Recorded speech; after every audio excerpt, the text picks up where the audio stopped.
je ne sais pas si c'est moi seul ou c'est l'humanité tout entière qui n'aime pas la pauvreté. On doit distinguer deux choses. Le fait que la pauvreté est un fait qu'on accepte malgré soi, mais ça ne cesse pas d'être un mal, parce que je pense que même l'objectif du gouvernement, les objectifs des institutions et de la communauté internationale, c'est de combattre la pauvreté. Et si on la combat, parce que c'est un mal, c'est un fléau, c'est une source de beaucoup de souffrance, c'est une source de beaucoup de calamités, et personne d'censé peut aimer la pauvreté, ni chez lui, ni chez les prochains. Cette vidéo de Ricardo Kanyama est une véritable pépite. Il aborde un sujet qui touche la majorité des personnes vivant en Afrique. La quête vers l'indépendance financière et la lutte contre la pauvreté. Ce qu'il partage ici est bien plus qu'un simple discours.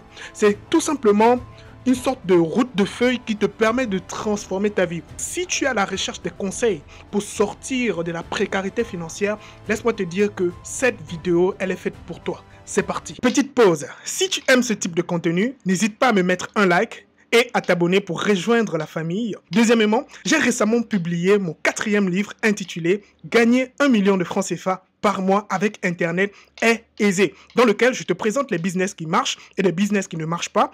Comment tu peux générer 1 million de francs CFA par mois de bénéfices au bout de 6 mois d'activité. Je t'ai expliqué toutes mes stratégies dans ce livre. Je te mets toutes les informations dans la barre de description. Je te remercie pour ton soutien. On peut continuer la vidéo. Que beaucoup de luttes aujourd'hui, quand on parle de lutte contre la pauvreté, consistent seulement à créer des emplois. On dira par exemple, nous allons réduire le chômage, ça c'est le combat de tous les gouvernements. Mais personne ne se pose la question de savoir des gens qui travaillent, combien arrivent vraiment à l'indépendance financière. Ça veut dire combien dépasse le stade où il peut encore avoir les moyens de survivre lorsqu'il arrête de travailler. Lorsqu'un contrat s'arrête, lorsqu'il va en retraite ou lorsqu'il vieillit. Nous allons constater que des millions de gens n'atteignent jamais l'indépendance financière, ils n'atteignent que la stabilité financière et une stabilité qui s'arrête lorsque la vie active s'arrête. Une personne ne peut pas travailler, étudier d'abord pendant 18 ans, travailler pendant 35 ans et se retrouver à la fin de la vie à un niveau financier beaucoup plus lamentable que le niveau qu'il avait commencé quand il avait 25 ans. Dans un premier temps, Ricardo commence d'abord à rappeler une évidence. Personne n'aime la pauvreté. Pourtant, elle est réellement présente et c'est un fléau qui touche la majeure partie des personnes vivant en Afrique. Mais il ne se contente pas de mettre l'accent sur le problème. Il propose une solution. Selon lui, la lutte contre la pauvreté ne consiste pas tout simplement à créer des emplois, mais à viser encore un peu plus haut. C'est-à-dire l'indépendance financière, chercher l'indépendance financière. Pourquoi? Beaucoup de personnes travaillent toute leur vie sans pour autant l'atteindre, cette indépendance financière. Ils sont au fait prisonniers d'une sorte de stabilité financière précaire qui s'effondre dès qu'ils arrêtent de travailler. Ce qui m'a beaucoup plu dans cette partie, dans cet extrait, c'est les notions des actifs et des passifs. Demain, si je ne travaille pas, que je continue à manger, comment le faire?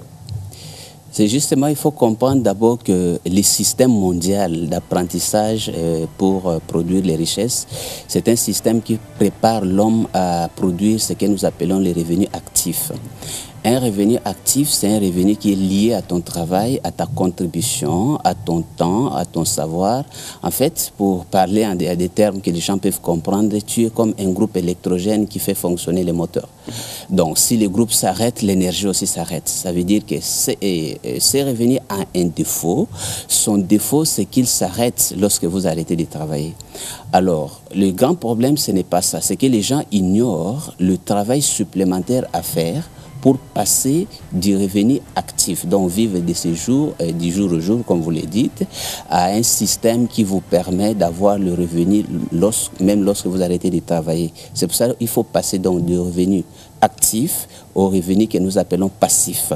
Voilà, parce qu'il n'y a que les revenus passifs qui... actif et puis passif. Voilà, okay. Donc l'ignorance donc de la confusion entre ces deux termes est un des facteurs qui fait que les gens ne sortent même pas de la pauvreté. Voilà. Alors, si tu as déjà lu Père riche, Père pauvre de Robert Kiyosaki, tu auras déjà entendu parler de cela. Alors, les actifs, donc ce sont des revenus que tu gagnes parce que tu es en activité. Par contre, les passifs, ce sont des revenus que tu génères quand tu ne fournis pas d'efforts, tu gagnes de l'argent sans effort. Ça, ce sont les passifs.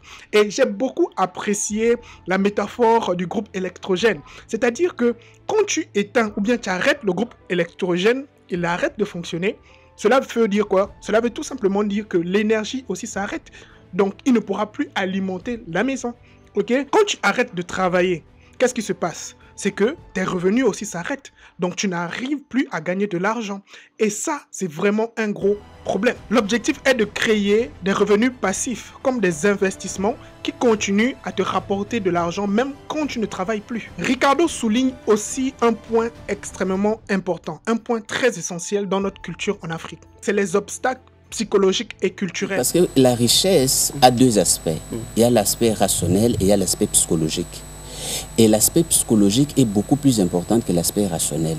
Vous pouvez être un bon travailleur, mais si vous avez des croyances quelque part qui vous dit que si vous devenez riche, c'est un mal ou cela vous peut vous empêcher d'avoir le salut, cette croyance en elle-même est l'obstacle le plus grand qui peut t'empêcher de devenir riche dans ta vie. Donc, tant qu'on ne pourra pas détruire cette croyance, vous n'aurez pas comment sortir de la pauvreté. Et comme c'est une croyance fausse, nous avons la responsabilité dans la lutte contre la pauvreté d'éclairer notre population par une interprétation vraie. Donc, beaucoup ont des croyances limitantes selon laquelle l'argent est la source de tous les maux ou encore l'argent ne fait pas le bonheur.